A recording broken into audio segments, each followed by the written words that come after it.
Glória a Deus. A paz do Senhor, irmãos. Amém? Hoje começamos nossa Escola Bíblica Dominical, neste exato instante, e que alegria estarmos juntos na presença do Senhor. Eu estava olhando, o pastor Eber já disponibilizou para todos nós a lição desta manhã. Amém? E é a nossa querida lição de número 8, o dia da expiação. Então, aqueles que gostam mais da revista física, é a página 48, página 48 em diante.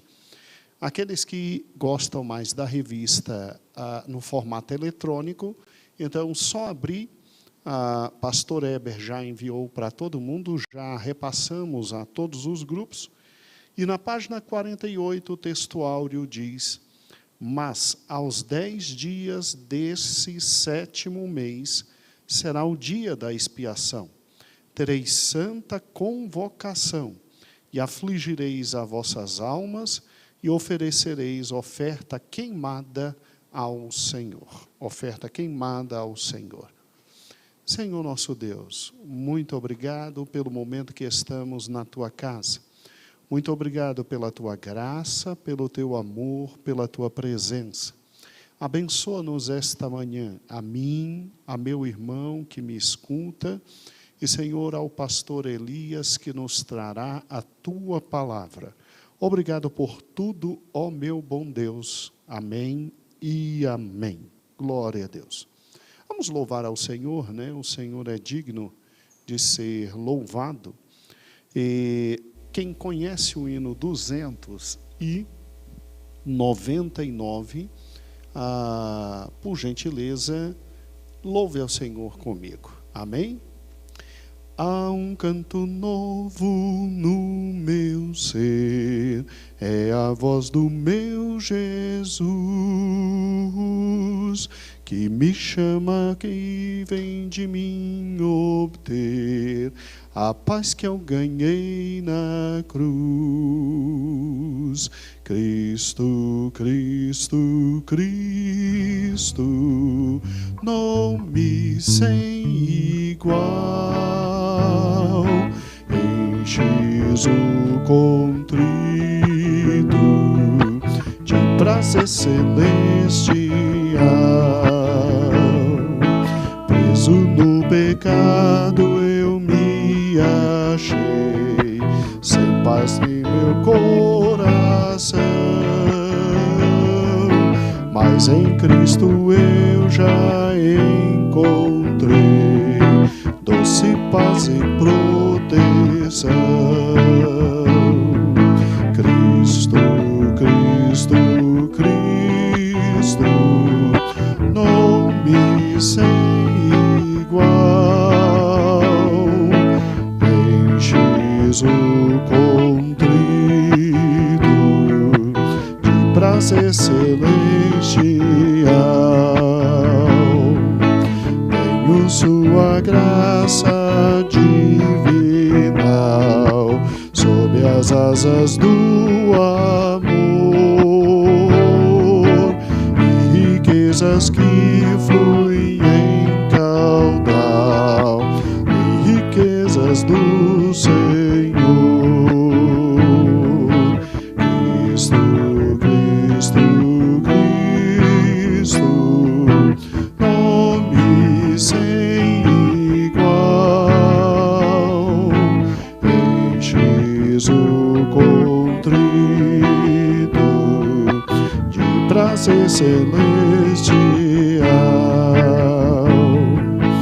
Pelas águas fundas me levou, provas muitas encontrei, mas Jesus bendito me guiou, por seu sangue vencerei. Cristo, Cristo, Cristo, nome sem igual, enches o contrito prazer celestial. Cristo numa nuvem voltará, baixará do céu em luz, pelo seu poder me levará a seu lado bom Jesus. Cristo, Cristo, Cristo, nome sem igual, enches o contrito de prazer celestial.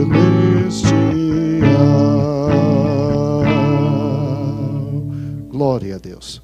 Vamos então agora aprender, crescer, e convido o pastor Elias, está com a palavra, e é só abrir a lição, amados irmãos, e o Senhor vai abençoar. Amém? Glória a Deus.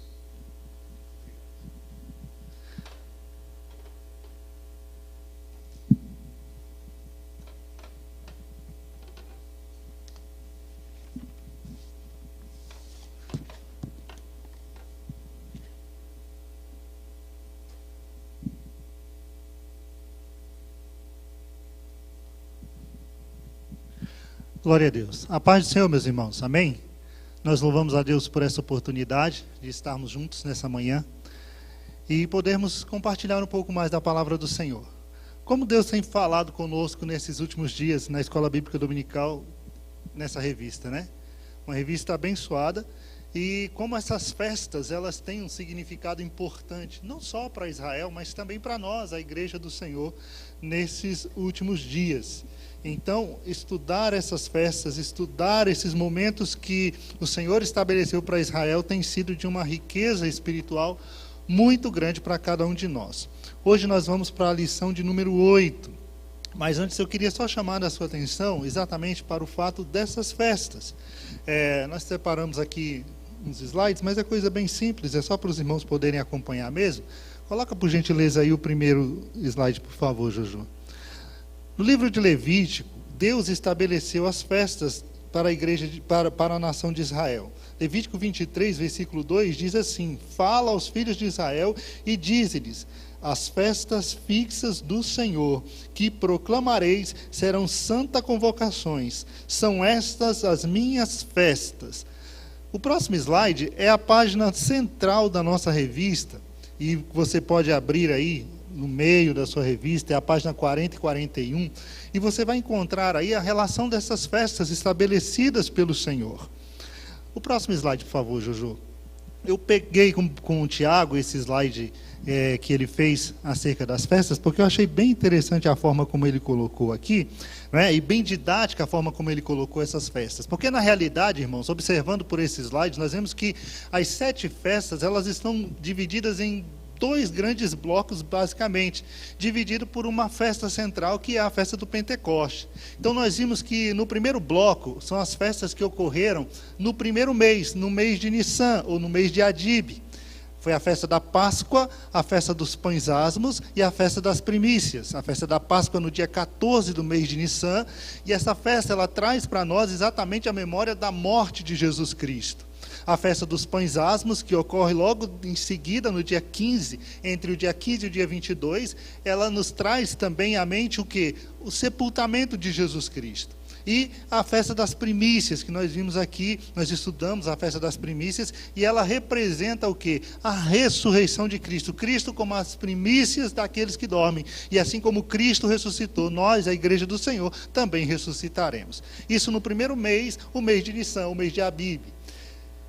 7 semanas e um dia após a festa das primícias, ou seja, 7 semanas, 49, mais um dia, 50 dias após a festa das primícias, nós temos a festa de Pentecostes. A festa de Pentecostes, ela representa exatamente o início da era da igreja. É aquele momento em que houve ali em Atos dos Apóstolos a manifestação do Espírito Santo, ela traz essa representação, a manifestação do Espírito Santo. E um detalhe que o Jesuá, quando trouxe aqui a lição, ele deixou muito claro que no dia que Moisés desce do monte, o povo estava adorando o bezerro de ouro, quase 3 mil pessoas morreram naquele dia, né, por causa dessa adoração falsa. Mas no dia de Pentecostes, quase 3 mil almas foram salvas. Pessoas passaram a viver espiritualmente pelo poder da palavra pregada ali no dia de Pentecostes. Então, a festa de Pentecostes traz essa memória do início da igreja. E agora, então, nós vamos para o 7º mês, que é o mês de Tishrei. Esse mês, ele traz aí mais 3 grandes festas para a nação de Israel. Nós vimos na semana passada aqui a festa das trombetas, e ela aponta para o arrebatamento da igreja. E também vimos, e vamos ver hoje, a festa do dia da expiação, o dia do perdão, tá certo? Que ele aponta de fato para a grande tribulação, o momento da grande tribulação. E por fim a festa dos tabernáculos, que também ocorre nesse mês, o mês do 7º mês, né? E ela vai apontar exatamente para o reino milenar de Cristo. Irmãos, é interessante nós observarmos, e aí eu peço para o Jojo colocar o próximo slide, que Deus, olha o que Deus faz. Deus, ele separa para Israel um calendário que é bastante incomum. E esse calendário, ele está associado à história da própria nação de Israel. Ele reúne ali a história da nação de Israel, aquilo que Deus fez pela nação. E não só o que Deus fez, mas aquilo que Deus faria no futuro por eles.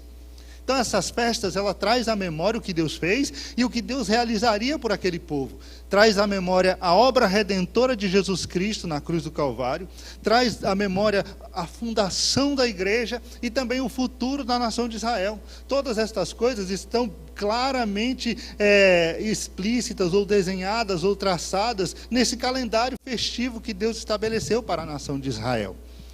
E o apóstolo Paulo, quando se refere a estas festas, aí eu peço o próximo slide, olha o que ele diz em Colossenses, no capítulo 2, versículo 16 e 17. Esse texto vai nos acompanhar durante toda essa revista, né? Diz assim: portanto, ninguém tem o direito de vos julgar pelo comer, ou pelo beber, ou pelo que comeis ou pelo que bebeis, ou com relação a alguma festa religiosa, celebração de luas novas ou dos dias de sábado. Estes rituais são apenas sombras do que haveria de vir. A realidade, todavia, encontra-se em Cristo. Glória a Deus. Queridos irmãos, vejam só. Então Deus, ele de uma forma muito sábia, ele estabeleceu essas festas. Israel, ao olhar para essas festas, ele lembrava que um dia foi escravo no Egito e Deus os tirou dali. Que um dia eles sofreram, mas Deus os resgatou com mão forte. Um dia eles passaram 40 anos no deserto, habitando em cabanas, mas Deus os levou para a terra prometida, para uma terra definitiva. Mas essas festas também apontavam para o futuro, para aquilo que Deus realizaria com essa nação, para o futuro, para a história futura de Israel. E é isso que nós vamos ver nesse segundo bloco destas festas, destas realizações. Portanto, abrindo aí sua revista, na página de número 42, nós vamos ver, desculpa, não é 42, é 48. Na página 48, nós vamos ver exatamente o dia da expiação. E quando você abre aí na página 48, eu até tenho ela aí no slide, por favor, Jojo, coloque aí a página 48, só para os irmãos verem os objetivos da lição. Aparece aí como objetivos da lição mostrar a importância do dia da expiação para Israel, explicar que esse dia se cumpre primeiro na vinda de Cristo, ou seja, na primeira vinda de Cristo, e esclarecer que esse dia ele representa o período da grande tribulação. E o textuário que já foi lido aqui, ele diz assim: mas aos 12 dias do 7º mês será o dia da expiação. Tereis santa convocação, e afligireis a vossa alma, e oferecereis oferta queimada ao Senhor. Pode voltar aqui para mim. Então veja, quando você vai aí para o texto bíblico diário, está em Levítico capítulo 23, versículo 27 a 32, você pode acompanhar aí na sua revista a leitura, Levítico 23, 27 a 32. Diz assim: Mas aos 10 dias do 7º mês será o dia da expiação. Tereis santa convocação, e afligireis a vossa alma, e oferecereis ofertas queimadas ao Senhor. E naquele mesmo dia nenhum trabalho fareis, porque é o dia da expiação, para fazer expiação por vós perante o Senhor vosso Deus. Porque toda alma que naquele mesmo dia se não afligir, será eliminada do seu povo. Também toda alma que naquele mesmo dia fizer algum trabalho, eu a destruirei do meio do seu povo. Nenhum trabalho fareis, estatuto perpétuo é pelas vossas gerações, em todas as vossas habitações. Sábado de descanso vos será. Então afligireis as vossas almas aos 9 do mês à tarde, até a outra tarde, celebrareis o vosso sábado. E a verdade prática que aí está, ela nos traz o que essa lição de fato vai ter que deixar firme no nosso coração. Aquilo que nós vamos ter fixado em nossa mente ao final dessa lição.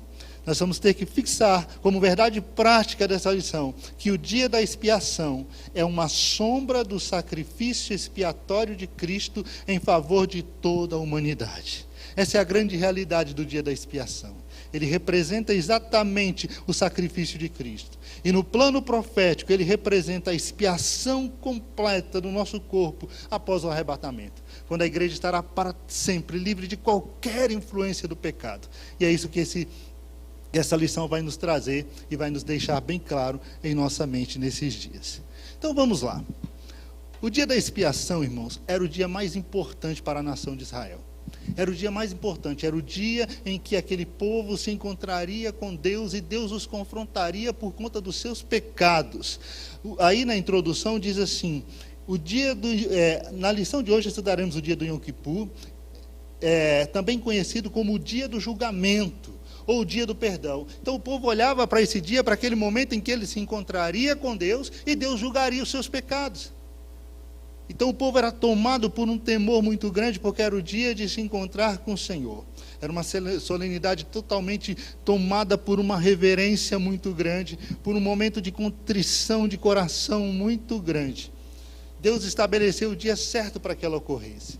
É interessante porque os filhos de Arão, 2 filhos de Arão, Nadab e Abiú, eles morreram porque eles entraram no lugar santíssimo para oferecer um sacrifício para o Senhor, no momento que não era para entrar, um sacrifício indevido diante do Senhor, e eles morreram ali dentro, morreram fulminados, porque Deus se manifestava dentro do lugar santíssimo. Ali a presença de Deus estava ali, a arca da aliança estava ali, a tampa da arca da aliança com os querubins era o propiciatório. Deus se manifestava sobre aquele lugar ali em uma nuvem. Deus estava ali. E quando isso aconteceu, esse episódio da morte dos filhos de Arão, certamente o coração de Arão e o coração dos outros sacerdotes foram tomados por um temor. E agora, como é que a gente vai ministrar no lugar santo?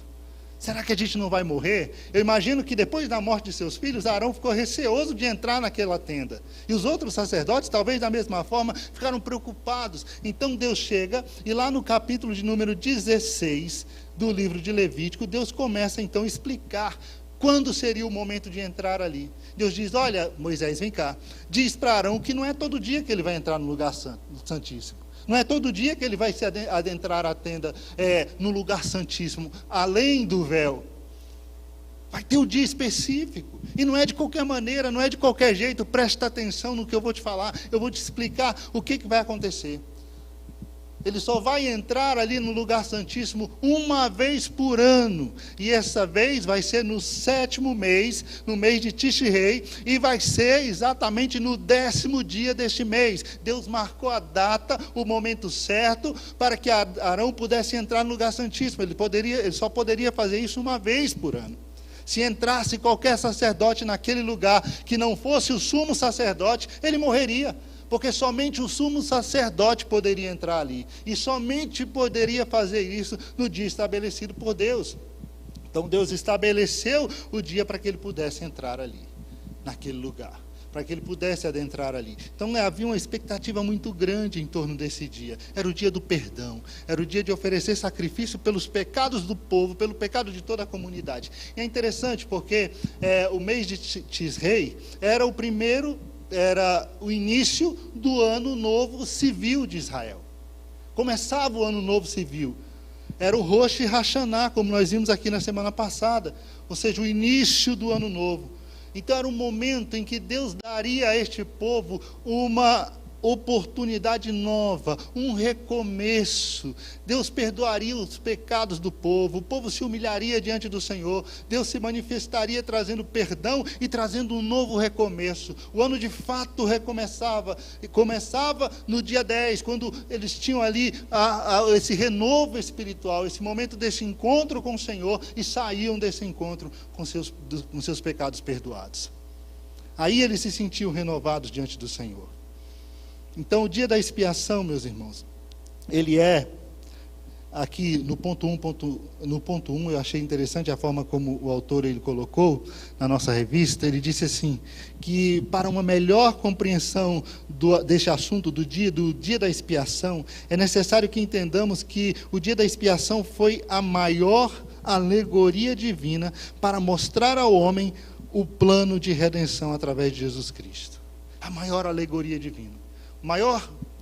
O fato que melhor tipifica o sacrifício de Jesus na cruz do Calvário, o plano salvífico de Deus através de Jesus para a humanidade. E qual era a necessidade da expiação? A palavra expiação, de acordo com a revista aqui, ela vem do latim expiatione, e ela significa exatamente purificar a purificar a falha, purificar o delito. É você aplicar a pena pelo delito cometido. Alguém cometeu um crime, essa pessoa vai ter que pagar por aquele crime. Existe uma pena estabelecida para a prática daquele crime, e essa pessoa, ao cumprir essa pena, ela tem a sua culpa expiada. E a pena aplicada aqui para o delito cometido era a morte. Porque o delito aqui fora cometido contra Deus. O delito aqui cometido chama-se pecado. Um dia Deus olhou para Adão lá no Éden e disse: olha, meu filho, de tudo que tem aqui você pode comer. Todas as árvores aqui plantadas. Porém, da árvore do conhecimento do bem e do mal, dela você nunca vai comer. Você não vai poder comer. Talvez um dia Deus permitisse que Adão comesse, mas aquele não era o momento ainda de Adão comer daquele fruto. E Deus disse: não vai comer, porque no dia em que você dela comer, você vai morrer. E Adão comeu, e Adão desobedeceu a Deus, e Adão, como representante da raça humana, como cabeça da raça humana, ele caiu, ele pecou. E é interessante nós observarmos, que o pecado de Adão aqui consistiu exatamente em desobedecer a algo que Deus havia lhe trazido, uma ordenança de Deus, uma ordem do Senhor. Isso nos traz o conceito de pecado. Pecado é toda desobediência contra Deus. Tudo aquilo que reflete em desobediência à palavra do Senhor. Quando fazemos algo que Deus disse para não fazermos, ou quando deixamos de fazer algo que Deus disse para que fizéssemos. Pecado é essa desobediência a Deus. E Adão pecou, e quando Adão pecou, toda a raça humana foi atingida por esse pecado. A nossa natureza agora ela é inclinada ao pecado. O apóstolo Paulo, ao explicar isso, lá em Romanos capítulo 5, versículo 12, ele diz assim: assim como por um homem entrou o pecado no mundo, e pelo pecado a morte, assim também a morte passou a todos os homens. Portanto, todos pecaram. Todos pecaram. No capítulo 3 de Romanos, no versículo 23, ele diz: todos pecaram e destituídos estão da glória de Deus. E no capítulo 6 ele chega e diz: olha, o salário do pecado, a recompensa pelo pecado é a morte. É a morte. O profeta, ele chega e diz, o profeta Ezequiel: a alma que pecar, essa vai morrer, essa morrerá. Porque foi essa a pena estabelecida por Deus para o pecado. Mas Deus tinha um plano para salvar o homem. Deus tinha um plano para salvar a humanidade dessa condenação. E o plano de Deus esse plano Deus já havia traçado desde a eternidade. A Bíblia diz que Jesus é o Cordeiro de Deus que foi morto antes da fundação do mundo. Deus já tinha um plano estabelecido para salvar a humanidade. Então, a partir da queda de Adão, a partir do momento em que Adão comete o seu delito, Deus então começa a revelar ao homem o seu plano libertador, o seu plano de salvação. Deus começa ali, através de alegorias, através de sombras, através de símbolos, durante toda a história do Velho Testamento, anunciar o seu plano de salvação. Anunciar que um dia ele enviaria, vindo à plenitude dos tempos, seu Filho, Jesus Cristo, para morrer pelos pecados da humanidade. Aquele que assumiria a culpa e morreria em lugar do homem, pagaria o preço, faria a expiação da culpa do pecado. E Deus vem mostrando isso durante a história. E a alegoria mais completa, mais que exprime de uma forma mais exata como isso aconteceria, está aqui no dia da expiação. Exatamente no dia da expiação. O dia da expiação era o dia que Arão se prepararia para entrar no lugar santíssimo. E entraria no lugar santíssimo. Mas como se dava essa entrada do sacerdote no lugar santíssimo nesse dia?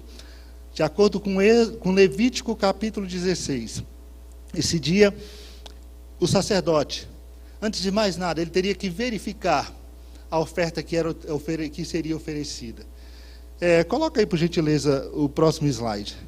Nesse dia, irmãos, o próprio sumo sacerdote, ele apresentaria uma oferta, um novilho para expiação pelos seus próprios pecados e pelo pecado de sua família.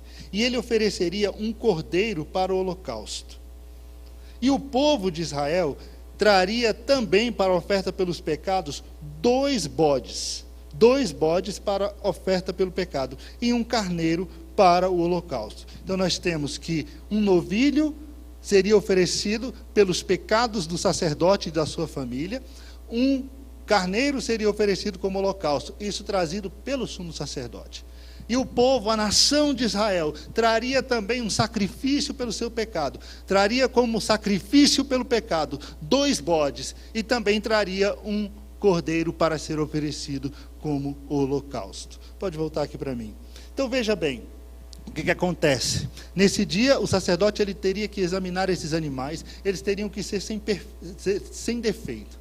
Perfeitos, e o sumo sacerdote, ele teria que fazer o exame desses animais, verificar se estava tudo ok, se estava tudo perfeito, se não tinha nenhuma mancha, se não tinha nenhuma doença. Ele fazia o exame dos animais, estando tudo ok com os animais, poderia então dar início ao ritual de purificação. Isso nos faz lembrar Jesus, né?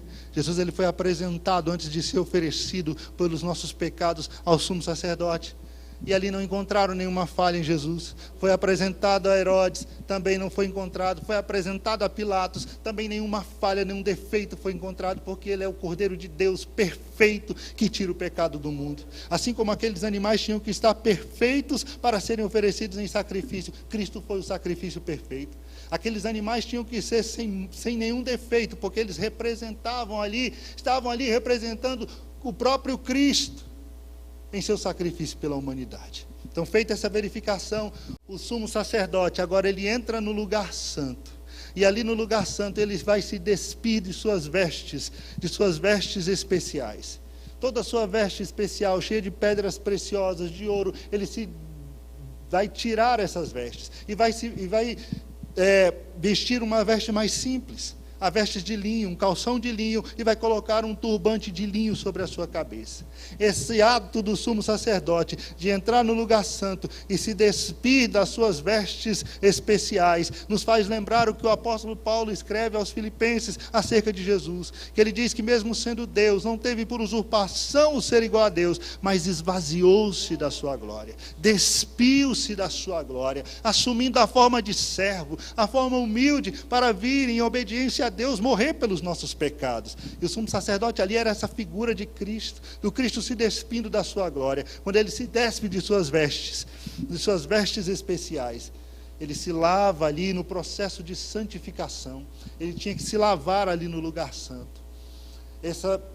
O ato dele se lavar e dele se santificar nos faz lembrar Jesus na sua oração sacerdotal, lá em João capítulo 17, quando ele diz assim: eu me santifico por eles, para que eles sejam santificados. Cristo não tinha pecado. Cristo, diferente do sumo sacerdote que tinha que se lavar para se purificar, Cristo não tinha pecado, mas Cristo estava se separando para este serviço, se separando para cumprir a missão de morrer pelos pecados da humanidade, de se oferecer em sacrifício e se colocar como eterno sumo sacerdote pela humanidade. Então veja que depois de tirar as roupas, de se lavar e de vestir as vestes simples, o sacerdote então ele vinha e ofereceria agora primeiro sacrifício por si mesmo, porque essa era a prova de que todo homem é pecador e de que nenhum homem poderia fazer isso, mas somente Deus poderia realizar esse sacrifício com perfeição. Então Arão ele vinha e oferecia sacrifício por si mesmo. O novilho era esse sacrifício. Ele vinha e fazia o ritual da expiação, colocava as mãos sobre a cabeça daquele animal, confessava ali os seus pecados de sua casa, de sua família, ou seja, de todos os sacerdotes, e ele confessava esses pecados, e ali ele sacrificava aquele novilho. Então ele pegava o sangue daquele novilho, ele ia até o altar, no altar ele pegava o incensário e colocava a brasa viva do altar dentro desse incensário, e pegava uma porção de incenso e levava para dentro do lugar santo, e ali atravessava o lugar santo e depois ia para além do véu, para o lugar santíssimo. Ao entrar no lugar santíssimo, ele jogava o incenso sobre aquelas brasas vivas dentro do incensário, e a fumaça tomava conta daquele ambiente. A fumaça, aquele incenso representa ali a glória de Deus, como se a glória de Deus envolvesse aquele lugar, e de fato a glória de Deus estava ali presente naquele lugar. Então ele entrava ali, levando consigo o sangue do sacrifício, o sangue do bezerro, o sangue do sacrifício pelo seu próprio pecado. Ele não podia entrar ali sem o sangue. Se ele entrasse ali sem o sangue, ele morreria. Ele não podia entrar ali sem o incenso, porque aquela fumaça de glória ali o envolvia e o escondia da face do Senhor. Então ele entrava ali portando o sangue do animal, o sangue do novilho, e ele aspergia com os dedos o sangue sobre a tampa da arca da aliança, que é chamada de propiciatório. E após aspergir uma vez sobre a tampa da arca da aliança, ele ainda aspergia 7 vezes diante da arca da aliança o sangue do animal. E aí ele se retirava e saía dali. Saindo daquele lugar, ele já fez o sacrifício, a expiação pelo seu próprio pecado. Agora era o momento de fazer a expiação pelo pecado do povo. De fazer a expiação pelo pecado do povo. Como é que era feita a expiação pelo pecado do povo? Arão então se dirigia aos 2 bodes. Lembrando que os 2 bodes representam um único sacrifício. Não eram aqui 2 sacrifícios. Os 2 bodes, eles representam um único sacrifício. Então ele pegava aqueles bodes e agora ele lançaria sorte sobre aqueles bodes. Um bode seria separado para o Senhor, e outro bode seria separado para ser mandado para o deserto. Seria o bode emissário, o bode expiatório. Então ele lançaria sorte. Um bode seria sorteado para o Senhor, e o outro bode seria sorteado para ir para o deserto. Lançada a sorte, o bode que era separado para o Senhor, esse seria oferecido em sacrifício pelo pecado do povo. Então ele pegava esse bode, sacrificava, fazia o ritual da expiação, colocar a mão sobre a cabeça do bode, confessar os pecados do povo, a imputação do pecado sobre aquele animal, e aquele animal agora morreria pela culpa do povo. Então ele imolava aquele animal, colocava o sangue do animal em uma vasilha, e agora ele entraria no lugar santíssimo novamente para oferecer sacrifício pelo pecado do povo. Enquanto ele caminhava ali, carregava também o incensário em sua mão. E ao entrar no lugar santíssimo, ele repetia o mesmo ato que ele fez com o sangue do novilho. Aspergia o sangue sobre a tampa da arca da aliança, o propiciatório. Depois aspergia 7 vezes diante da arca da aliança, ali do altar. E ele saía do lugar santíssimo. Ao sair do lugar santíssimo, ele também purificava o lugar santo. Aspergia o sangue ali no lugar santo, porque o tabernáculo também teria que passar por uma purificação. Olha o que diz Levítico no capítulo 16, versículo de número 16. diz assim: cumprindo assim o rito da expiação pelo lugar santíssimo, pelas impurezas dos filhos de Israel, e por suas transgressões, e por todos os seus pecados. Assim procederá para com a tenda do encontro, que permanece com eles no meio de suas impurezas. Vejam que o pecado do povo, irmãos, o pecado da comunidade, atingia inclusive o templo, ou a tenda do encontro. De alguma forma, aquele lugar era profanado, de uma forma que só Deus podia ver. Aquele lugar também precisava ser purificado, porque estava no meio de um povo pecador. Então ele fazia ali a expiação por esse lugar, pelo lugar santo. E ao sair dali com o sangue do animal, com o sangue do bode, ele se dirigia ao altar do sacrifício. Agora, fora da tenda, ele se dirige ao altar do sacrifício.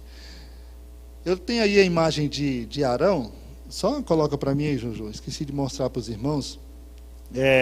Ele dentro do lugar santo. Veja que lá no lugar santíssimo, lá está a arca da aliança, não é isso? Os 2 querubins ali de frente. Ele entra, ali está o incensário, né? E ele está com a vasilha com sangue. Ele pega o sangue, asperge sobre a tampa da arca, né? Que é o propiciatório. Depois asperge mais 7 vezes sobre o lugar ali na frente da arca da aliança. Essa cena mostra exatamente como era o rito da expiação. Era exatamente dessa forma que Arão fazia. Muito obrigado, Jojo, pode voltar. Então vejam, irmãos, que quando ele saía daí, depois de ter oferecido sacrifício pelo pecado do povo lá dentro, o sangue do bode, ele agora traz esse sangue, ele agora vai ao altar do sacrifício. No altar do sacrifício, ele também vai aspergir este sangue 7 vezes, e ele também vai colocar este sangue nas 4 pontas do altar, para a purificação do altar. O altar também precisaria ser purificado. E o símbolo deste sangue nessas 4 pontas refere-se, traz à memória o sacrifício vicário de Jesus, que atingiria toda a humanidade, que Cristo morreria pelos pecados de toda a humanidade. Nos faz lembrar João 3,16, que diz que Deus amou o mundo de tal maneira que deu seu Filho unigênito, para que todo aquele que nele crê não pereça, mas tenha vida eterna. Então ele colocava sobre as 4 pontas daquele altar. Eu também deixei ali uma foto do altar, só para os irmãos terem uma ideia. Jojo, você vai passar 2 agora. O altar está depois dessa outra aí. Aí está o altar. O altar, você vê que ele tem a ponta, parecendo 4 chifres ali, um em cada ponta. Então era nessas pontas que ele colocava ali o sangue. E não somente o sangue do bode, ele colocava o sangue do bode e o sangue do novilho agora, ali no altar, para a purificação do altar. Pode voltar para cá, Juju.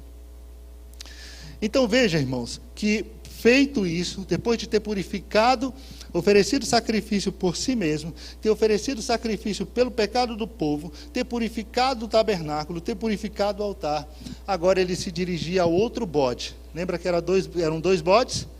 Um foi oferecido ao Senhor, o outro bode agora é o bode expiatório. Ele agora vem para este bode, ele coloca as mãos sobre a cabeça desse bode. Ele confessa todos os pecados, todas as maldades do povo. Ele confessa ali com as 2 mãos sobre a cabeça. É o momento da imputação. É o momento em que os pecados, era como se os pecados do povo fossem agora transferidos para aquele animal. E agora esse animal, ele é conduzido por alguém específico, separado para essa função. Ele é conduzido para o deserto. Ele vai para bem longe, ele é levado para um lugar para onde ele não possa nunca mais voltar, nunca mais ser visto. É assim que aconteceu conosco, irmãos.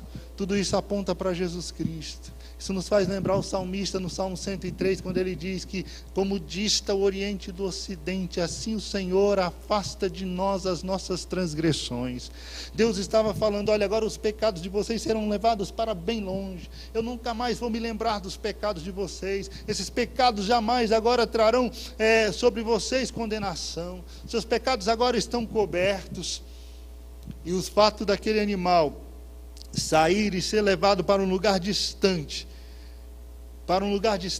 isso demonstra exatamente que os pecados do povo seriam agora totalmente esquecidos, totalmente perdoados pelo Senhor, totalmente perdoados. Esse bode era chamado também de Azazel. A palavra Azazel, ela é um substantivo hebraico composto de 2 palavras, bode, né, e ir embora. Alguns associam também essa palavra Azazel a remover, a banir. De qualquer forma, isso significa tirar definitivamente, mandar para longe. E era assim que acontecia. Há outras traduções aí que dizem que Azazel era Satanás, mas isso aí a gente não entende assim. Satanás não participa do processo de expiação dos pecados da humanidade. Isso foi missão do Senhor Jesus, foi Jesus quem fez isso. Então, está totalmente fora de cogitação. Mas esse animal, ele representa exatamente o sacrifício de Jesus, que leva sobre si os nossos pecados. O apóstolo Pedro, ele diz que Jesus levou sobre si, sobre o seu próprio corpo, os nossos pecados. E assim como o bode que foi sacrificado, imolado, e o seu sangue foi levado ao lugar santíssimo, esse bode que agora está assim indo para o deserto, levando os pecados do povo, também representa Jesus. Também representa o sacrifício vicário de Jesus se oferecendo por nós. Agora, depois de ter feito a expiação pelo pecado do povo, é a hora que o sumo sacerdote, então, ele volta para o lugar santo. E de novo no lugar santo, ele vai ali tirar essas vestes simples e vai vestir novamente as suas vestes espirituais. Não foi assim com Jesus? Jesus, após oferecer o sacrifício, ele volta para o Pai. Ele assume agora a glória que ele tinha antes com o Pai. Em uma das suas orações ele diz: Pai, torna a dar-me a glória que eu tinha contigo antes da fundação do mundo. Ou seja, ele despiu da sua glória, ele veio ao mundo, ele cumpriu a sua missão de dar a sua vida pelos pecados da humanidade, e agora ele retorna para Deus e ele assume de novo a sua posição na glória, sentado à destra de Deus, glorioso, glorificado, para interceder por nós. Então, veja bem, o sumo sacerdote então entra no lugar santo, ele veste de novo as suas vestes especiais, e ao sair dali ele oferece então agora os 2 cordeiros que são sacrifício de holocausto.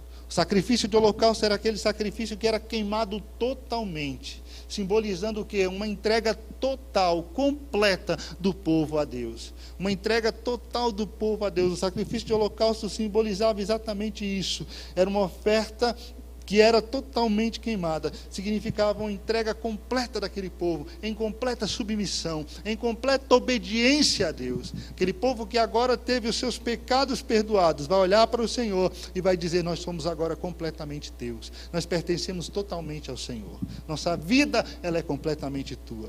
O sacrifício de holocausto, ele trazia à memória do povo essa simbologia. E o povo, irmãos? Como se comportava o povo diante de tudo isso? Irmãos, era terrível o momento para o povo. O povo agora ele tinha que estar ali numa expectativa muito grande. Era o dia do juízo, era o dia de Deus confrontar. O sumo sacerdote, ele entraria no lugar santíssimo. A presença de Deus estava ali. A nuvem de glória estava sobre a tenda do tabernáculo. A glória de Deus estava manifestada ali. Havia uma expectativa muito grande, porque se o sacerdote não saísse daquele lugar vivo, Deus não teria recebido o sacrifício do povo. E a ordem de Deus para o povo era: vocês devem afligir o coração de vocês nesse dia. Esse dia é dia de aflição. É o santo sábado. É um dia em que vocês não vão fazer nada, não vão realizar obra alguma. É interessante essa passagem, né? Quando Deus diz: olha, é o santo sábado. É um dia que vocês não vão fazer nada. Independente do dia da semana que cair, vai ser sábado. Era o sábado festivo, né? Ou seja, significava, era um dia de descanso, é o dia que vocês não vão fazer nada. Quem fizer alguma obra nesse dia vai morrer. Isso nos faz lembrar a graça de Deus, irmãos. Isso nos faz lembrar a graça. A salvação, ela não depende de obra alguma, nem minha, nem sua, nem de ninguém. Ela só depende da nossa fé em Jesus Cristo. É pura graça de Deus manifestada. Então nesse dia o povo não devia fazer nada, não devia realizar obra alguma. Era o dia em que o povo deveria simplesmente se humilhar diante do Senhor. Era o dia em que eles deveriam afligir o coração. E afligir o coração aqui é humilhar-se diante do Senhor, é confessar os seus pecados, é pedir o perdão de Deus, é buscar o perdão de Deus, é reconhecer as suas falhas, reconhecer as suas fraquezas, e isso com o coração quebrantado, totalmente derramado diante do Senhor. E é interessante observar, e aqui quero pedir para o Jojo colocar o outro slide, que essa preparação ela já começava muito antes, né? E eu também aqui peguei emprestado com o Tiago, quero agradecer, pode passar, o Jojo, é lá o calendário, Isso, obrigado, esse aí mesmo. Agradecer o Tiago, que gentilmente forneceu aí para mim os slides da sua apresentação para eu poder utilizar aqui. Ficou muito bem colocado, então achei que ficava melhor para visualizar. Então veja que a preparação ela começava um mês antes, já no mês de Ilu, que era um mês antes do mês de Tishrei, o povo já começava a se preparar, já começava a se arrepender, já começava ali a entrar em um momento de contrição, para receber o ano novo, para começar o ano já ali com o coração quebrantado diante do Senhor. Já havia uma expectativa de preparação para o encontro com o Senhor ali no dia do Yom Kippur. E quando chegava no primeiro dia do 7º mês, era então o dia em que a trombeta tocava. Era o dia em que as trombetas eram tocadas. Esse dia a trombeta chamava a atenção do povo exatamente para começar a intensificar esse momento de arrependimento, intensificar esse momento de techuvá, ou seja, de quebrantamento, de aflição de alma.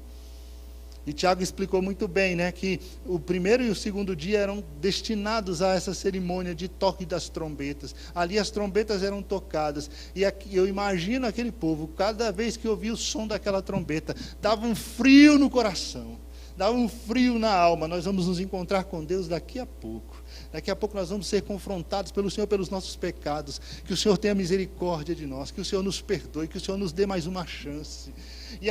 E a partir então desse desse terceiro dia, né, que o primeiro e o segundo dia ali, era o dia do ano novo, né, era o dia em que as trombetas tocavam, né, e já convocando o povo para esse momento. Então, a partir do terceiro dia, eles intensificavam ainda mais o techuvá.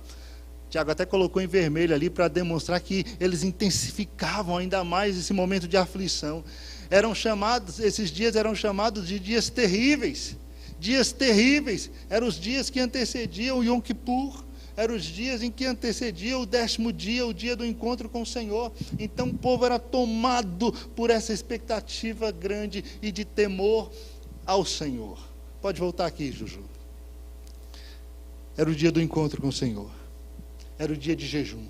Era o dia de quebrantamento. Era o dia de confissão dos pecados. Era o dia de afligir a alma. A palavra aflição aqui, irmãos, é a mesma que foi utilizada lá em Êxodo, no capítulo 1, versículo 11, quando Moisés diz que o povo era oprimido pelos egípcios. O povo era afligido pelos egípcios. Os egípcios impuseram ao povo uma aflição e uma humilhação muito grande. Então era aqui, o povo teria que se humilhar diante do Senhor. Se humilhar diante do Senhor, e quanto mais próximo o dia, mais eles intensificavam essa aflição, esse jejum, essa contrição diante do Senhor. Então esses últimos dias, esses 7 dias antecedentes aí, do 10º dia do Yom Kippur, eram os dias de uma aflição cada vez maior, cada vez mais profunda, e quanto mais próximo do dia da expiação, mais eles se afligiam, e quando chegava o dia então, meus irmãos, aí o povo estava desesperado. Você viu o povo jogado no chão, o povo de joelho no chão, o povo com as mãos para cima, o povo com a cara no pó. E quando chegava o momento em que o sacerdote pegava o sangue do animal e passava a cortina, irmãos, aí o clamor do povo aumentava ainda mais. Se intensificava ainda mais, o povo clamava ainda mais: Deus tem misericórdia, Deus perdoa os nossos pecados, Deus manifesta a tua misericórdia para conosco mais uma vez, nos dê mais uma oportunidade. E começavam a clamar, e começavam a intensificar o seu clamor, porque se o sacerdote não saísse daquele lugar, Deus não teria recebido o sacrifício. Imagina a alegria quando Arão passava as cortinas de volta para o povo. Imagina a festa. Imagina o momento. Mas era um momento de um clamor, de um quebrantamento, de um derramar diante de Deus, de um clamar pela misericórdia de Deus. E olha bem, irmãos, que depois do exílio, quando Israel volta do cativeiro, esse dia eles passaram a fazer um jejum de 24 horas. Eles começavam um jejum no dia anterior e iam de jejum até o momento do sacrifício, até o final do outro dia, diante do Senhor, clamando pela misericórdia do Senhor. Tanto é que lá em Atos dos Apóstolos, capítulo 27, versículo 9, Paulo faz referência a esse dia como o dia do jejum. Até hoje, irmãos, os judeus, eles não têm mais o templo para oferecer o sacrifício. Eles não têm mais o templo. O sacrifício cessou. Sem sacrifício, não há derramamento de sangue. Sem derramamento de sangue, não há remissão dos pecados. Daí você entende por que eles estão lutando para refazer o templo, para reconstruir o templo, para retomar os sacrifícios, para que eles possam se voltar para Deus, para que eles possam se voltar para o Senhor.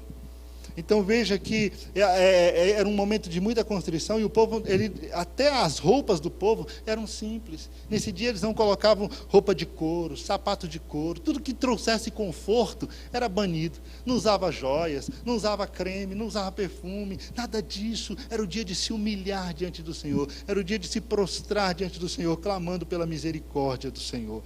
E eles clamavam para que o nome deles fossem reescritos no livro da vida. Glória a Deus. Era um momento de grande comoção para o povo naquele momento.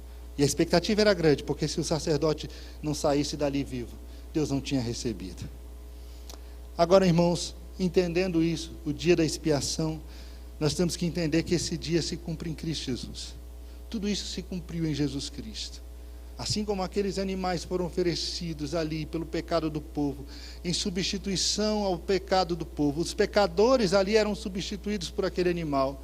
Eles pecaram, eles tinham que morrer, a culpa do pecado estava sobre eles, o salário do pecado teria que ser pago por eles, mas Deus, em sua infinita misericórdia, aceitou que durante muitos anos eles colocassem esses animais em seus lugares e esses animais morressem pela culpa daquele povo. Durante muitos anos Deus permitiu que fosse assim. Deus aceitou que os animais morressem pela culpa do homem, pelo pecado do homem, porque Deus estava preparando o coração do homem para o que ele faria. Ele enviaria seu Filho, Jesus Cristo. Estava mostrando, olha, um dia eu vou enviar um Salvador. Ele virá e ele vai morrer pelos pecados de vocês. Ele vai assumir a culpa de vocês. E o sacrifício que ele vai oferecer, ele é perpétuo, ele é para sempre, ele é perfeito. Por isso que João Batista, quando vê Jesus passar, ele aponta e diz, eis aí o Cordeiro de Deus. É Ele que tira o pecado do mundo. Ele é o bode que vai para o deserto e leva os pecados para longe, para nunca mais serem vistos. Ele é aquele que vai ser imolado, sacrificado pelos nossos pecados, vai assumir o peso da nossa culpa. É perfeito, ele não tem pecado, mas aquele que não tem pecado, Deus o fez pecado por nós. Aquele que não conheceu o pecado, Deus o fez pecado por nós. E o Yom Kippur se cumpriu em Jesus. E o Yom Kippur se cumpriu em Jesus, e se cumpriu de uma forma perfeita, cabal, completa. De modo que não há mais nenhuma necessidade de se fazer os sacrifícios.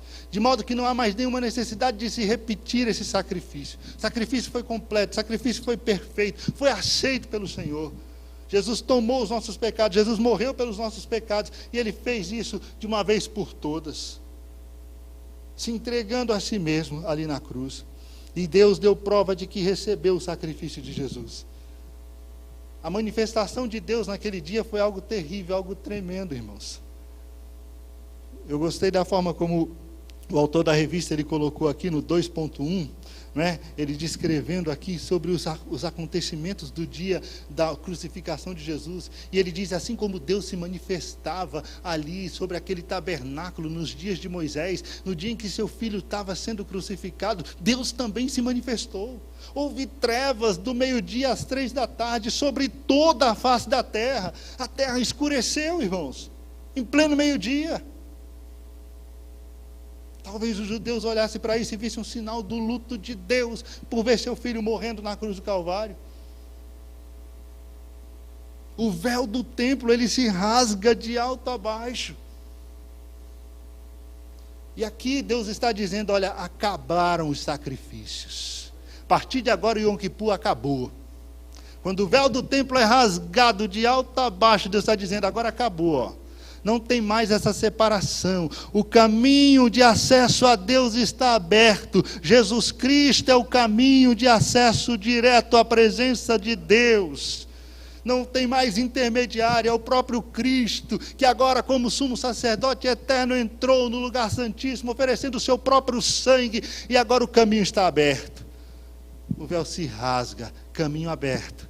Yom Kippur acaba aqui. Era sombra. Era a sombra, era um tipo. A realidade dos fatos agora chegou. A realidade está diante de vocês. Não há necessidade mais do Yom Kippur. Não há mais necessidade.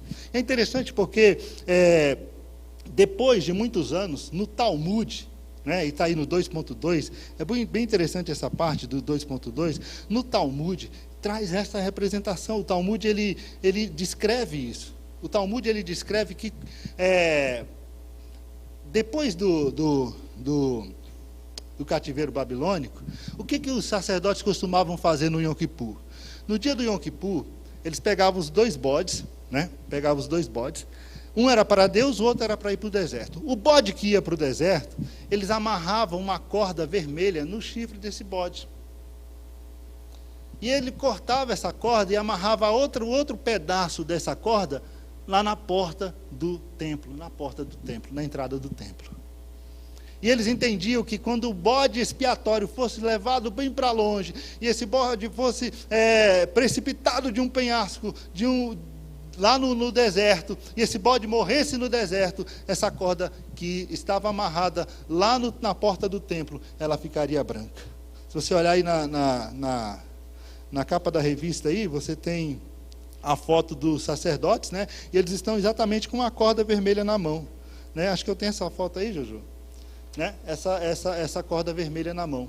Então, eles amarravam essa corda no chifre do bode, e um pedaço dessa corda eles amarravam na porta do templo, porque eles entendiam que, segundo Isaías, capítulo 1, versículo 18, quando Deus olha e diz: olha, ainda que os vossos pecados sejam vermelhos como escarlate, eles se tornarão branco como a lã. Então eles entendiam que quando aquele bode era precipitado lá no deserto, era lançado lá, entendeu? E ele morria lá, a corda que estava amarrada na porta do templo, ela ficava branca. Ela ficava branca. Só que o escritor do Talmud, ele diz que 40 anos antes da destruição do templo de Jerusalém, essa corda não ficou mais branca. Eles faziam o sacrifício, eles amarravam a corda no chifre do bode, eles mandavam o bode para o deserto, e amarrava a outra parte da corda no templo. Mas só que aquela corda não ficou mais branca. A partir de 40 anos antes da destruição do templo. E quando você analisa 40 anos antes da destruição do templo, é exatamente o momento em que Jesus veio ao mundo. O momento em que Jesus estava encerrando o seu ministério aqui na terra. Deus estava chamando a atenção daquele povo para dizer: acabou o Yom Kippur, acabou agora, a expiação foi completada, Jesus já veio, já morreu, o sacrifício perfeito já foi oferecido, olhe para ele é o Cordeiro de Deus que tira o pecado do mundo, agora não há necessidade mais de viver matando animais para oferecer diante de Deus pela culpa, a culpa agora é expiada pelo próprio Filho de Deus. Deus já estava chamando a atenção daquele povo para isso. Abre comigo Hebreus, capítulo de número 9. Vamos ler aqui rapidamente. Hebreus, capítulo 9, a partir do versículo 11. Olha como diz Hebreus. Quando Cristo chegou como sumo sacerdote, a partir do versículo 11, dos benefícios que estavam por vir, ele mesmo adentrou o maior e mais perfeito tabernáculo, não construído por mãos humanas, isto é, não pertencente a essa criação, não por intermédio de sangue de bodes ou novilhos, porém mediante o seu próprio sangue. Ele entrou no Santo dos Santos, de uma vez por todas, conquistando a eterna redenção. Portanto, o sangue de bodes ou de touros e a cinza de novilhos aspergidas sobre os que cerimonialmente impuros os santificava, de forma que os tornavam extremamente puros, quanto mais o sangue de Jesus, que mediante o Espírito eterno se ofereceu de forma imaculada diante de Deus, purificará completamente as nossas consciências de comportamentos que conduzem à morte, para servirmos ao Deus vivo. Versículo 24. Pois Cristo não adentrou um santuário erguido por mãos humanas, uma simples ilustração do que é verdadeiro. Ele entrou nos céus, para agora se apresentar diante de Deus em nosso benefício. Ele também não se ofereceu muitas vezes, como procede o sumo sacerdote, que entra no Santo dos Santos de ano em ano, portando sangue alheio. Ora, se assim fosse, seria necessário que Cristo sofresse muitas vezes, desde o início do mundo. Mas agora, ele manifestou-se de uma vez por todas, no final dos tempos, para aniquilar o pecado por intermédio do sacrifício de si mesmo. E assim como ao homem está ordenado morrer uma única vez, vindo depois disso o juízo, assim também Cristo foi oferecido em sacrifício uma única vez para tirar o pecado de muitas pessoas. E aparecerá a segunda vez, não mais para eximir os pecados, mas para brindar a salvação a todos que aguardam. Glória a Deus. Capítulo 10, versículo 4, porque é impossível que o sangue de touros e bodes renove pecados.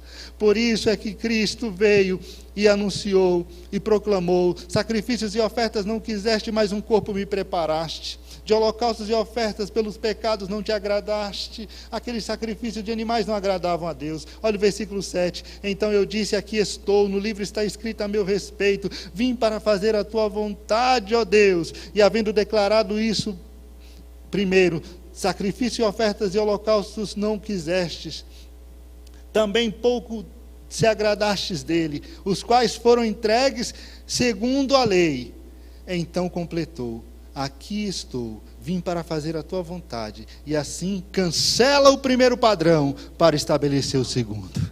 Cancela o primeiro padrão. A partir de agora, Cristo já ofereceu o sacrifício perfeito. Cristo já se deu em sacrifício perfeito. E o versículo 10 diz: e por essa determinação fomos santificados por meio da oferta do corpo de Jesus, feita uma vez por todas. Ora, todo sacerdote se apresenta dia após dia para exercer os seus deveres religiosos, que nunca podem remover pecados. Jesus, no entanto, havendo oferecido para sempre um único sacrifício pelo pecado, assentou-se à direita de Deus, aguardando daí em diante que os seus inimigos sejam colocados por escabelo dos seus pés.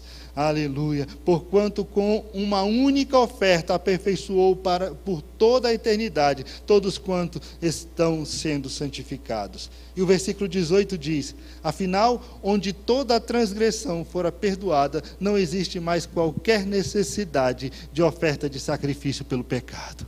Acabou o Yom Kippur. Não há mais necessidade de oferecer sacrifício pelo pecado. Não há mais essa necessidade. Glória a Deus, se cumpriu em Cristo Jesus. E por fim, irmãos, o dia da expiação, ele se cumpre no plano profético. E como se deu isso no plano profético? Se você voltar aí no calendário, Jojo, volta nesse último calendário, por favor, só para a gente ter uma ideia. Você vê que o povo começava a se preparar para o Yom Kippur um mês antes. Lá no mês de Elu. Quando entrava no 7º mês, essa preparação ela se intensificava, as trombetas eram tocadas, e nós vimos que o toque da trombeta, ele anuncia o quê? O arrebatamento da igreja. Representa o quê? O arrebatamento da igreja. E quando a igreja for arrebatada, irmãos, o que vai começar aqui na terra? No momento em que a igreja sair daqui, irmãos, começa a grande tribulação. É o momento em que o anticristo, ele assume o controle de todas as coisas. Começam então aí 7 anos de pura tribulação, angústia e tristeza. Os primeiros 3 anos e meio parecem ser anos de paz, porque ele vai começar a querer organizar as coisas, mas a partir da metade, da segunda metade desses 7 anos, aí a coisa vai intensificar, a perseguição vai apertar, a angústia vai ser muito maior, a aflição vai ser muito maior.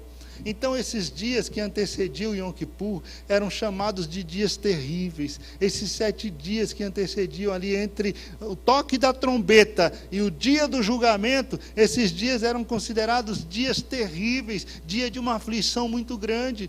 E esses 7 dias de aflição, eles trazem à memória que exatamente a aflição da grande tribulação. O anticristo, ele vai se apresentar e ele vai querer ser Deus, ele vai querer ser adorado. Ele vai fazer cessar os sacrifícios lá em Israel, porque ele vai entrar no templo e vai profanar o templo. O templo não está erguido ainda, mas vai estar nessa época. E você acha que o judeu vai olhar para isso e vai aceitar calmamente? Que o anticristo entre lá e diga: agora eu sou o Deus de vocês, pare de adorar esse Deus aí, para com esse sacrifício aí, acabou, sacrifício agora é para mim, eu sou Deus, eu vou sentar aqui que o Deus de vocês habita, então agora quem vai ficar aqui sou eu. É assim que o anticristo vai fazer, irmãos. E você acha que Israel, o judeu, vai olhar para isso e vai dizer, não, está tudo bem? Claro que não, eles vão se levantar. E quando eles se levantarem, aí a perseguição vem maior sobre eles. Aí a perseguição virá de uma forma mais pesada sobre eles. Aí eles vão sofrer ainda mais. Aí eles vão se afligir ainda mais. Vão ser afligidos de uma forma mais terrível. E ao final da grande tribulação, ao final dos 7 anos, então eles, no meio dessa grande aflição, verão o Senhor a quem eles traspassaram. O irmão ungido que eles traspassaram, aqueles feridos, verão as mãos feridas, reconhecerão Cristo como Salvador. É isso que a palavra de Deus diz. E nesse momento eles serão salvos da grande tribulação. Nesse momento eles serão salvos. Nesse momento Deus vai purificar os pecados da nação de Israel. Nesse momento Deus vai trazer livramento. O próprio Cristo vai se manifestar. Eu coloquei aí no final alguns versículos para explicar isso. Veja o que Jesus falou. Coloca aí, por favor, Juju. Mateus, no capítulo 24, versículo 21, Jesus falando sobre a aflição desses dias, ele diz, olha, porquanto haverá nessa época grande aflição, como jamais aconteceu, desde o início do mundo até o fim, e nunca haverá. Desde o início do mundo até agora, e nunca haverá. Então serão dias de muita aflição. Coloca o próximo. Veja o que Daniel diz sobre esses dias. Daniel, no capítulo 9, versículo 27, ele diz assim, este governante, falando do anticristo, pois com sagacidade firmará com muitos um pacto que durará 1 semana. Mas na metade da semana ele ordenará o fim do sacrifício e das ofertas de manjares. E em uma das principais alas do templo será colocado o sacrilégio terrível, a grande abominação, até a consumação, o fim que já está decretado para alcançar e exterminar o assolador. Veja o que diz então o próximo versículo. Coloca aí, Jojo, por favor. Daniel capítulo 11, versículo 31, ele diz assim, seu poderio militar se levantará ferozmente a fim de profanar a fortaleza e o templo, e acabará com o culto e do holocausto diário, e instalará no templo a abominação e o sacrilégio terrível. Esse momento que o judeu não vai aceitar a adoração, e aí a perseguição vai aumentar. E o próximo texto, então, é quando Paulo explica esse momento para a igreja. 2 Tessalonicenses, capítulo 2, versículo 3 e 4, ele diz, não vos deixeis enganar de forma alguma, por ninguém, portanto, antes daquele dia, virá a apostasia, e então será revelado o homem da iniquidade, o filho da perdição, aquele que se opõe e se exalta acima de tudo o que se chama Deus, ou é objeto de adoração, a ponto de se assentar no santuário de Deus, apresentando-se como Deus. Pode voltar para cá, Juju. Então veja que esses dias serão difíceis, serão dias difíceis, mas o que vai acontecer com Israel nesses dias? Abra por gentileza Zacarias, capítulo 12, nós já estamos encerrando aqui. Zacarias, capítulo de número 12. O livro do profeta Zacarias, ele conta a história desse momento, no capítulo 12, a partir do versículo 10, ele diz assim, mas derramarei sobre toda a família de Davi, e sobre todos os habitantes de Jerusalém, um espírito de ação de graça e de oração, eis que eles olharão para a minha pessoa, aquele a quem eles mesmos traspassaram, e prantearão, e se lamentarão por eles, como quem chora a perda de um filho único, e verterão lágrimas e enorme amargura por ele, como quem chora a morte de um primogênito. Nesse dia, irmãos, eles vão olhar para Cristo. Nesse dia eles vão ver o Senhor. Nesse dia eles vão reconhecer o Senhor. E é o dia em que o Senhor vai limpar Israel. Veja o versículo, capítulo 13, versículo 1. Jorrará para todos os descendentes de Davi e para os habitantes de Jerusalém, a fim de purificá-los dos pecados e da impureza. Do pecado e da impureza. Será o dia da grande expiação de Israel. Mas primeiro eles vão passar pela grande tribulação. Primeiro eles vão ser afligidos nesses dias. A aflição que lhes era imposta nos dias do Yom Kippur, ela traz à memória exatamente a aflição daqueles dias. mas no final Cristo se manifestará. Se você ler o capítulo 14, você vai ver que Cristo se manifestará sobre o Monte das Oliveiras, o monte vai se fender, esse momento vai abrir um vale e o povo vai escapar por ali. É o momento em que Cristo destrói o anticristo e os adversários do povo dele, somente com a palavra da sua boca, conforme está escrito lá em Apocalipse.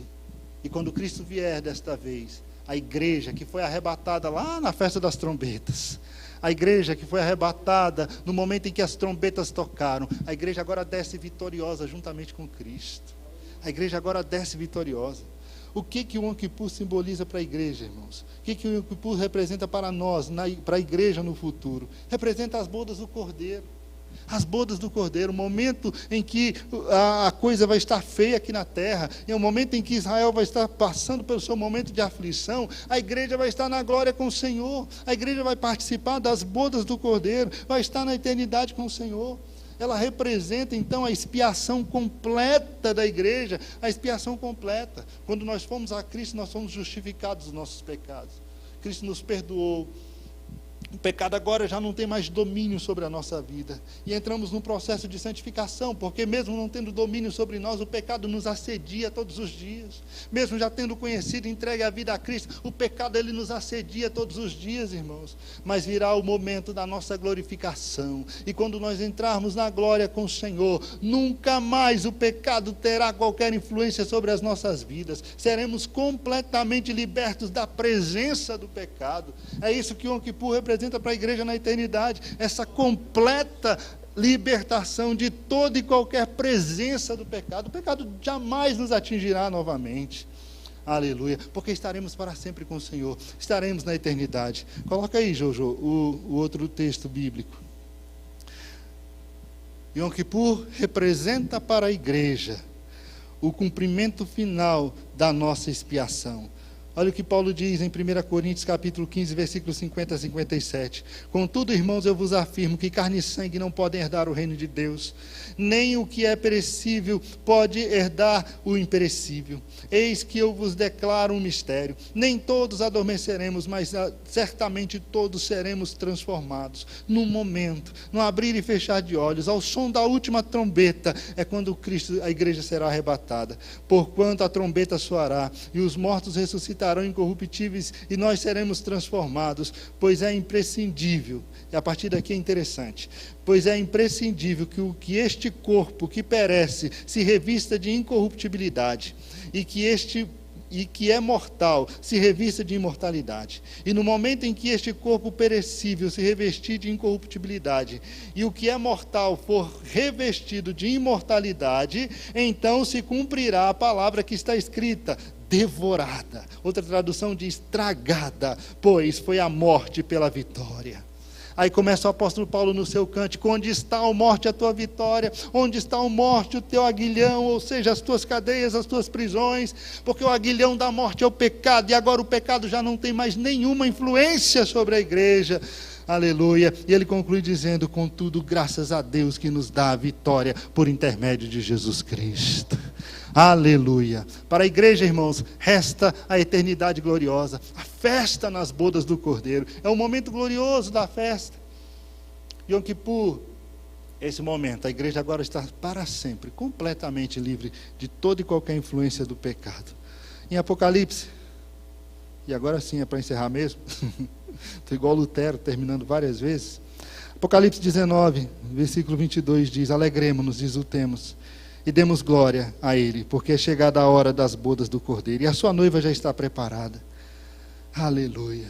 Para vestir-se foi-lhe providenciado linho fino, puro e resplandecente. O linho fino representa o ato de justiça dos santos. Então o anjo me ordenou: escreve, bem-aventurados os que são chamados ao banquete das núpcias do Cordeiro. E disse mais: estas são as exatas palavras de Deus. Aleluia, bem-aventurados os chamados para as bodas. Lá estaremos assentados à mesa. Sentarão conosco Abraão, Isaque e Jacó. Eles são os convidados, são os amigos do rei, os amigos do noivo, né? Mas a igreja não. A igreja é a noiva. É a noiva participando da festa. Ao entrarmos nas bodas, participaremos do gozo eterno com o Senhor. E aí, por fim, nós viremos com o Senhor para a festa dos tabernáculos, a implantação do seu reino milenar aqui na terra. Que Deus nos abençoe, irmãos. Feche seus olhos, deixa eu orar por você. Pai querido e santo, muito obrigado pela tua palavra. Muito obrigado, Senhor, porque o Senhor falou no nosso coração. Muito obrigado, Senhor, porque tu tens se revelado durante toda a história da humanidade. Tu tens se mostrado Deus misericordioso, Deus de amor e graça. O teu amor, a tua graça tem se revelado, ó Deus, através de muitos sacrifícios, através de muitos tipos, de muitas alegorias do Velho Testamento. Obrigado pela alegoria do Yom Kippur, porque aqui nós podemos entender o sacrifício vicário de Jesus por nós na cruz, o que isso representou, o que isso significou de fato, Cristo assumindo o nosso lugar, nos substituindo, assumindo a nossa culpa e morrendo em nosso lugar, assim como aqueles animais eram mortos em lugar dos homens pecadores. Cristo também se ofereceu de uma vez por todas, de uma forma definitiva, para limpar-nos dos nossos pecados. A cédula que era contra nós foi rasgada, foi cravada na cruz. Muito obrigado, Deus, por tão grande salvação. Muito obrigado, Senhor, porque tu reservaste para nós a eternidade, tu reservaste para nós o gozo santo, aleluia, a glorificação, onde estaremos para sempre livres de toda e qualquer influência do pecado. Muito obrigado, Deus, por Jesus Cristo, pelo teu amor e graça e misericórdia. Ajude-nos a nos manter firmes em tua presença, que haja em nós, ó Deus, arrependimento sincero e verdadeiro por nossas falhas e fraquezas, que possamos estar, ó Deus, envolvidos num processo de santificação cada vez mais profundo, aguardando o dia glorioso da tua vinda. Obrigado por tudo, ó Deus, em nome de Jesus. Amém. Amém. Deus abençoe os irmãos.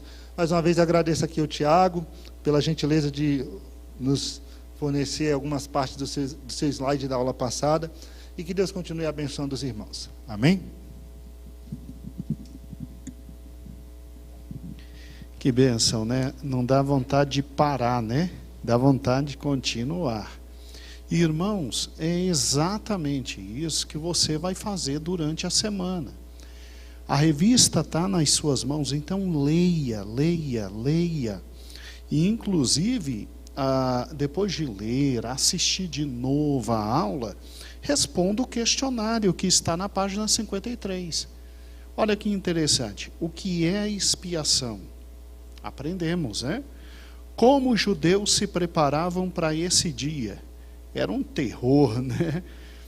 Terceira pergunta, aí na página 53.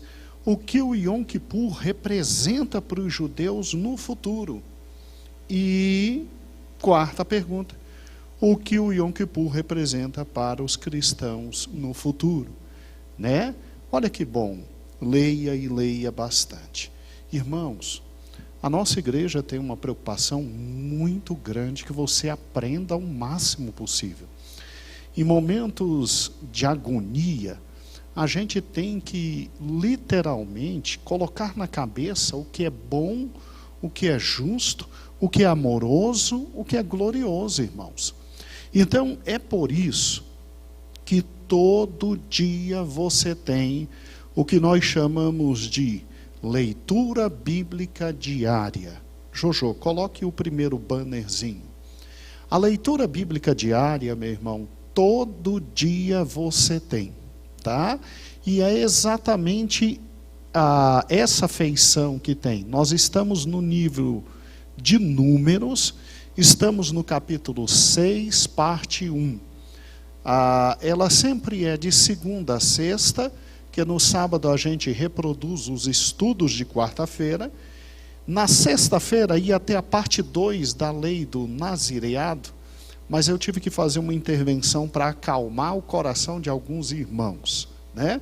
Andou surgindo umas profecias, mas olha, todo dia você tem um estudo bíblico sobre um capítulo que você leu da palavra de Deus. Fora isso, nós temos também a nossa leitura bíblica em um ano. Jojo, por gentileza, no dia 27 nós lemos 1 Samuel, tá? Capítulo 11, 12, 13 e 14, e hoje nós vamos ler 1 Samuel, primeiro livro de Samuel, capítulo 11, 12, 13 e 14. Essa é uma leitura que você faz Uma leitura simples, uma leitura literalmente lendo e entendendo com calma, não é acompanhada de um estudo bíblico. É só para a gente todo ano ler a Bíblia uma vez por ano. Então hoje você está com 1 Samuel, capítulo 15, 16 e 17. E você que obviamente talvez hoje tenha escutado esta lição da revista da escola dominical e está perdido, queria pegar todas as lições. Ou você, meu amado irmão, que de repente perdeu alguma lição, é só ir ali, bem em cima está nosso canal. IEPBC Brasil, é só digitar IEPBC Brasil. Entrou no nosso canal, clica playlist, tá vendo que eu cliquei playlist? E ali está, a primeira é a leitura bíblica que nós estamos tendo todo dia, tá bom? E ali embaixo, já temos 10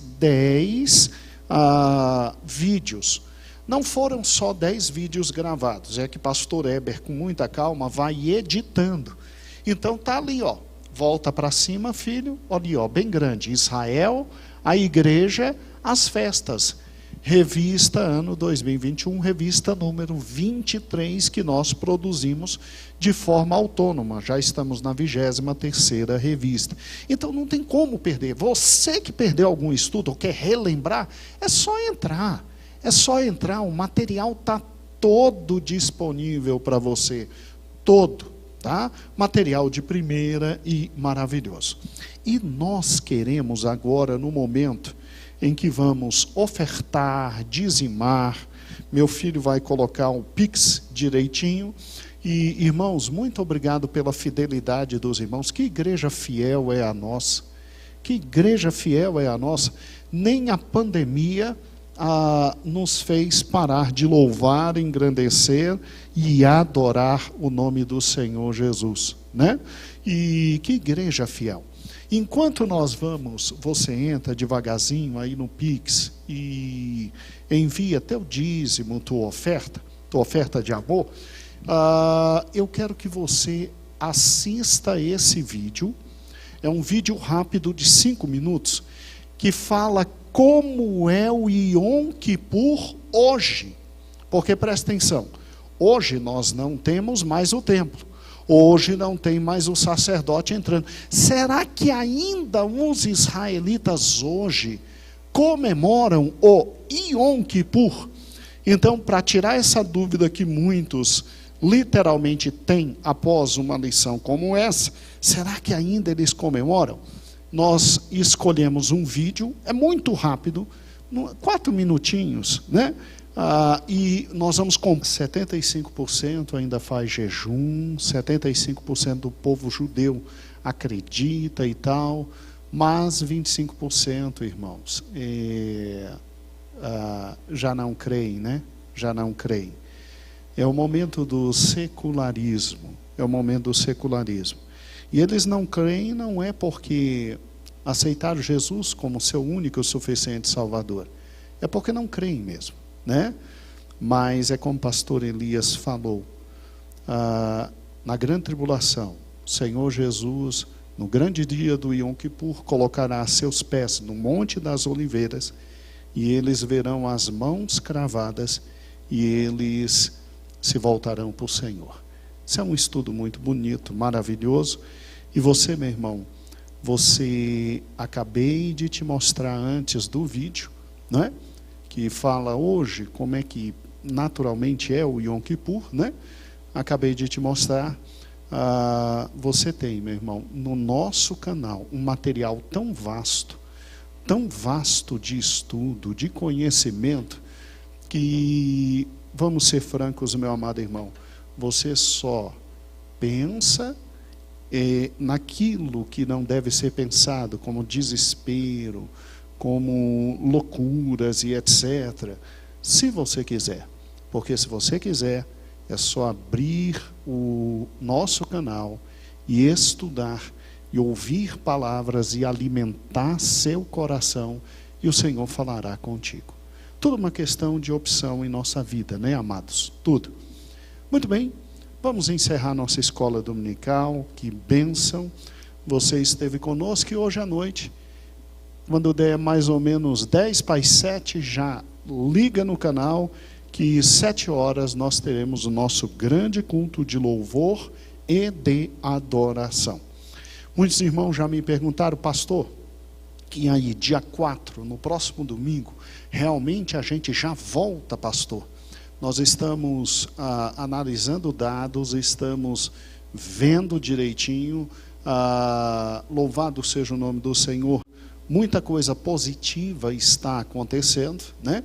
Nós que tínhamos uma perspectiva de ter vacina muito longe, todo mundo foi surpreendido com a atitude do presidente, né? O excelentíssimo presidente Jair Bolsonaro. Ele estava de forma escondida, já fabricando muitas vacinas, e parece que do 1 milhão de vacinas que nós teríamos semana que vem, já vamos ter 11 milhões de vacinas, porque ele fabricou, né, junto com órgãos brasileiros, parece que foi a Fiocruz e o Butantan. Ele fabricou 10 milhões a mais de vacinas e soltou, tá? E isso foi feito escondido, porque tem tanta gente lutando para que a vacina não chegue no povo brasileiro, que ele teve que fazer isso. Misericórdia, né? Misericórdia. Mas assim, com esse novo lote de vacina chegando, a esperança aumenta. Mas a nossa esperança realmente está em Cristo Jesus, que é nosso Senhor e Salvador. Então nós vamos ver os dados direitinho, e exatamente quinta-feira da semana que vem teremos uma rápida live de natureza também administrativa, e aí passaremos todos os dados para os irmãos. Realmente a tendência é voltarmos a partir do próximo domingo, mas com uma série de pequenas restrições, tá bom? Mas ainda vamos discutir com toda a liderança da igreja, e a decisão será tomada de forma muito tranquila, irmãos, muito tranquila. O Senhor está conosco. Muito bem, agora deixa eu orar por você, abençoando quem já é abençoado, porque nós cremos em bênção sobre bênção, bênção sobre bênção, tá bom? Coloque a mão no coração. Senhor Jesus, muito obrigado por essa escola tão maravilhosa. Continua usando, Senhor, pastor Elias na tua palavra. Continua, Senhor, nos dando a felicidade, ó Deus, de ter este grande homem teu, falando sempre ao nosso coração. Como é bom aprender de ti, Senhor, por intermédio dos teus servos. Nós te pedimos pelo ministério dele, pela família dele. Continua protegendo e abençoando o teu servo e prosperando em tudo. Agora, Senhor, queremos te pedir pela tua igreja. Abençoa a tua igreja, Senhor. Senhor, como nós nos alegramos por saber que já fomos perdoados, edificados, de uma vez por todas, por intermédio de ti, ó amado Jesus Cristo, e que hoje temos acesso direto a Deus o Pai, no Santo dos Santos. Como é maravilhoso tudo isso. E o que nos espera o arrebatamento e a grandiosa festa de casamento. Louvado seja o teu nome. Senhor, dá-nos uma tarde em paz. Senhor, leva-nos, ó Deus, para nossos lares, nós que estamos aqui em paz. E abençoa meu irmão e minha irmã com almoço gostoso, em família, alegre, feliz e contente. Senhor, nós também queremos colocar em tuas mãos os amados irmãos que ofertaram e que dizimaram. Meu irmão dizimista, que o Senhor te abençoe com a bênção do dizimista. Seja próspero materialmente, financeiramente, economicamente, mas acima de tudo, próspera espiritualmente. Que o Senhor abra as janelas dos céus sobre ti e derrame tamanha bênção, que por amor de ti, todos ao teu lado sejam beneficiados. O Senhor te prospere com abundância e com graça, para que tu venhas abençoar não só a tua igreja, mas também todos aqueles que nesse momento de agonia precisarem de ti. Nós te abençoamos com a bênção do dizimista, meu amado irmão, para a honra e glória do Senhor Jesus. Que o amor de Deus, que a graça de nosso Senhor Jesus Cristo, que as consolações do Espírito Santo habite e reine em tua vida, hoje para todo sempre. Amém. Até 7 horas. Um grande beijo, meu amado irmão. A paz do Senhor.